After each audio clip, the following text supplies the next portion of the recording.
So భారతదేశంలోనే number 1 హాస్పిటల్‌గా చెప్తారు. Varicose వెయిన్స్‌కి treatment కావాలి అంటే ఫస్ట్ సజెస్ట్ చేసేది చిరంజీవి హాస్పిటల్సే.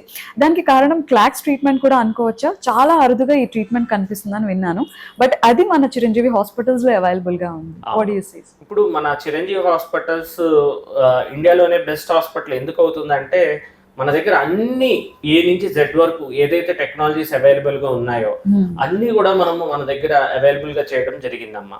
లైక్ మీరు అన్నట్టు క్లాక్స్ ట్రీట్మెంట్ కి చాలా అరుదుగా ట్రీట్మెంట్ ఉంటుంది. దానికి కూడా మనకి క్లాక్స్ కి ఒక ట్రీట్మెంట్ ఉంది.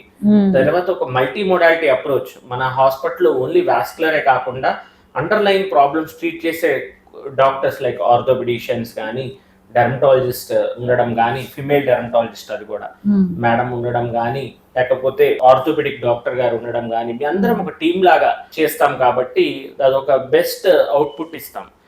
ఇది కాకుండా టెక్నాలజీ కూడా మన దగ్గర advanced technology like hybrid cath labs కానీ ఈ వెరికోస్ వెయిన్ సమస్యకి 8 what glue therapy, laser therapy, RFI therapy, MOCA అన్ని కూడా మనము చేయడం జరుగుతుంది. సో అందుకని ఏ పేషెంట్ కి ఓపెన్ సర్జరీ అన్ని కూడా ఓపెన్ సర్జరీ కూడా స్టిల్ హ్యాస్ ఎ రోల్. అందరిలో కాదు కానీ కొంతమందిలో.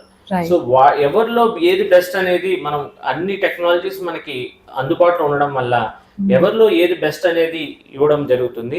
దట్టు నేను వాస్కులర్ సర్జన్ కాబట్టి ఓపెన్ ప్రొసీజర్ అవసరమైనప్పుడు కూడా దానికి కూడా ట్రీట్మెంట్ చేయడం జరుగుతుంది. సో ఈ ఫెసిలిటీస్ అన్ని ఉండడం వల్ల మనకి చిరంజీవి హాస్పిటల్ అనేది బెస్ట్ హాస్పిటల్ కింద పేషెంట్సే ఇది బెస్ట్ హాస్పిటల్ కింద తయారు చేశారని మనం చెప్పచ్చు.